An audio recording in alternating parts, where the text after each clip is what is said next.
So today we have a very weird problem on this 2014 Nissan Pathfinder that we are going to try to resolve, and it has to do with locks, in particular rear door locks, both left and right locks.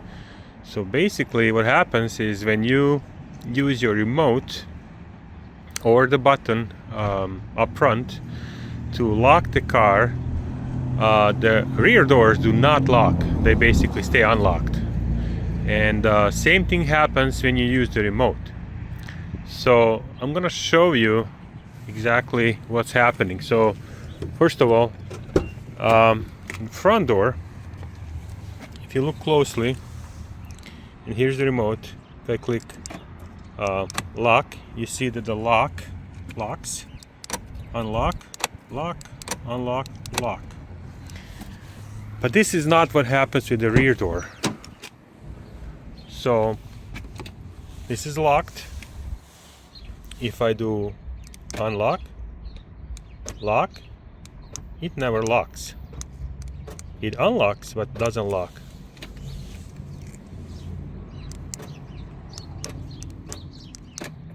Okay. So first thing I looked at is fuses.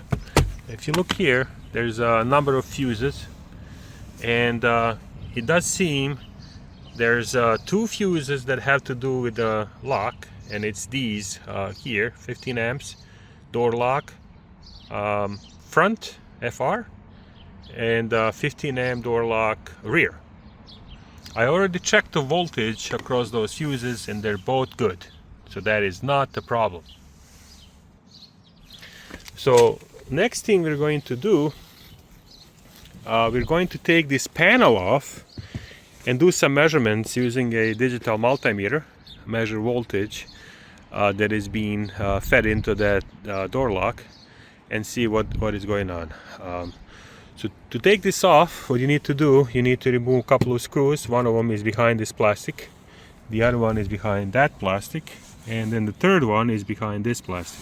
Once you remove those screws, then you just pull on this plastic here and pry it off. Just so that you can see, here's that one screw there, two screws over there, and one screw here. Those screws you have to remove before you can pry off the panel. So the panel is off. There are a few screws that need to be removed here, and a couple of wires that need to be disconnected so that we can put this plastic panel to the side, out of our way. It also seems that we have to remove this thing over here.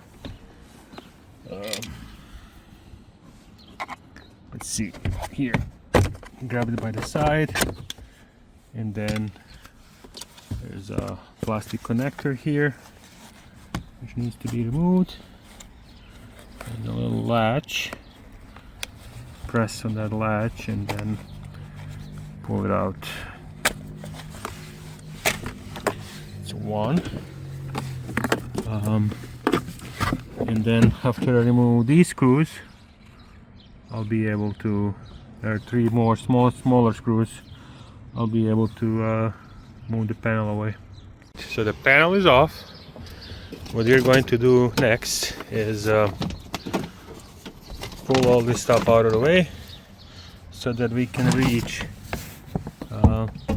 back in there to unlatch this electrical connector, which is used to drive the electromagnet and lock the car and unlock. So the cable is out. As you can see here, we have only two wires. There are two latches. They go into these two holes, so you have to release those before you can pull the cable out. Okay, so how does this work? Well, it's very simple actually. So you have a lock in there, and this lock has an electromagnet, And this electromagnet has a magnetic core which moves in and out, basically. When you lock, that core moves one way. When you unlock, it moves the other way. So in order to do this, what they do is they send a pulse, voltage or current pulse, down these two wires to lock, and then to unlock, they just send the same pulse but in reverse. So in one case it's plus minus, in the other case it's negative and positive. So what that does, it polarizes the magnet one way in one case, and then polarizes the magnet in the other way when they flip the signal around. So what we're going to do next, we're going to connect a digital multimeter to these two wires and see what voltage shows up on our DMM when this signal is sent for lock and unlock.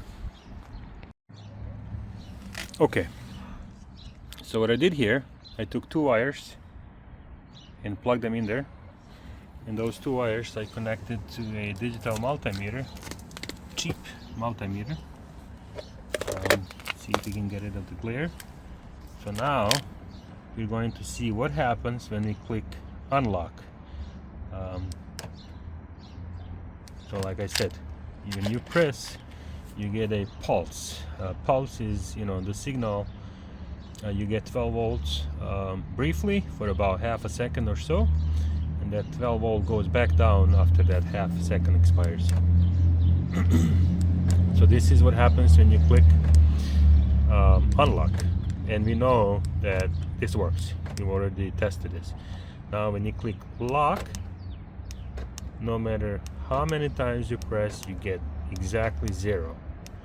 So what that means is that somewhere in our electrical system we are not getting the opposite polarity to pull the electromagnet in the opposite direction, and therefore lock the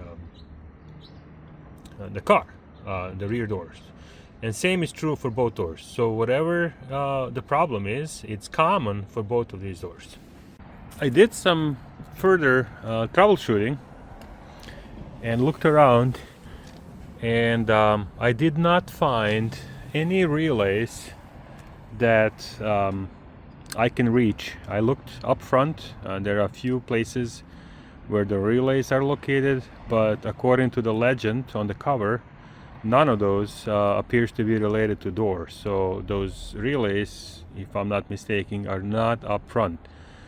I also did something else, which is I pulled out those two fuses I mentioned earlier, and what I noticed, when you pull those fuses out, you don't get anything from the doors. Neither doors lock, but you can hear some sort of actuator or relay underneath all this stuff. So if you listen from down below, you can hear something happening. So what I think is happening, there's some module under this plastic here that we are now we're gonna try to reach to see what the deal is and what that module is. In order to do this, what you need to do, you have to lower the steering wheel down there. Just push it down as far as it goes, and then you grab right over there and you just pry it up. And then we have a few wires and connectors to disconnect before we can get to the speedometer. The plastic is out of the way, and it looks like we have 3 screws that we have to remove here, down here, and one over here in this corner. Okay, so the speedometer is out of the way. Once you remove those 3 screws, you have 2 connectors which you have to disconnect before you can reach this module over here. This is what we are after, and I think clicking sound is coming out of this this module. So what I'm gonna do, Let's see if I can disconnect a couple of these wire assemblies right away. Make it easier. There's a latch on each one of them, which you have to press before the connector can come out. So I need 2 hands for that. I have all the wire assemblies unplugged. In case if you're wondering if you can make a mistake, no, you cannot make a mistake. They're all pretty unique. And then the next step is to remove 2 screws, one on the left and the other one on the right. So I'm gonna pull that module out, and then we'll look into the module to see what the deal is. The module is out, and if you look at the part number, it says 284B1 9 NA1B. I already looked it up, and this module is called body control module. I got the module opened. There are a couple of tabs that you need to move, and then you get to the module itself. So just as I suspected, there are indeed relays in here. There's this black one, which I don't know what it is for, but I'm primarily interested in these 4. I don't have a schematic of this module, so my best guess is that since they all look the same, they all have the same function. My guess is that one of them, not sure which one, is for the front door, left and right. One of them is for the rear door, left and right. One of them is for the trunk, and the 4th one is for the gas cap, or the gas gas door. So I looked up these part numbers, EX2-2U1S, and they do sell them on at DigiKey. Each one of these is $3.50 or something like that. So what I'm gonna do, I'm gonna order those 4 relays, and I'm gonna swap all 4 of them, hoping that they'll resolve the problem. The parts are in. I bought these at Mouser, and there's the part number for this relay. I bought all 4 of them, and we're going to replace all 4 of these relays. Now notice there's this mass here, which seems to be pretty hard. I'm gonna have to heat this up before I can get to these relays, and to do that I'm gonna use this desoldering station to heat things up and get it loose before I can pull the relays out. Alright, I'm back from the lab. So I've replaced this relay, this one, and this one. Unfortunately, this one in the middle is actually different than the other 3, and I don't have it.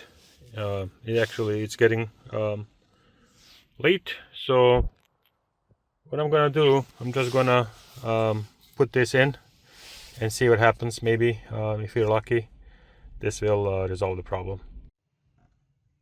The module is back in there. I don't need the speedometer to check if the problem has been fixed.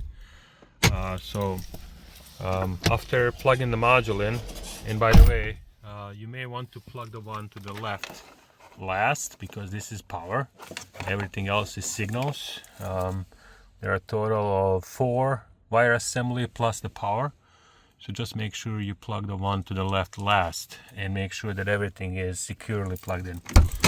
So let's go and check if everything works. So again, the front door, lock, unlock, so that works. And now, of course, the moment of truth, we're gonna check the rear ones, see if we were right. We are plugged in, again, those two wires. So now let's see what happens first when we unlock. So the unlock used to work just fine. So when we click unlock, you get negative polarity, and the lock is the one that did not work. And look at that, it works now. So both you get negative polarity in this particular case. When we unlock, and when we lock, we get positive polarity. So this is how you troubleshoot the problem. So I'm going to put all these back together in reverse order. So the door panel is on. So now let's do one last time. If you recall, we could unlock the door just fine, as you can see, but it wouldn't lock, and now it locks.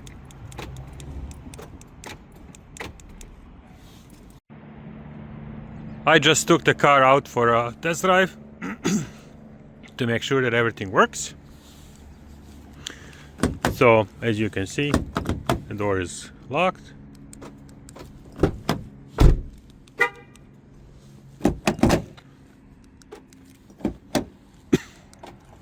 Unlock, lock, and that's it. So if you like this video, just click a like button and subscribe for more videos like this.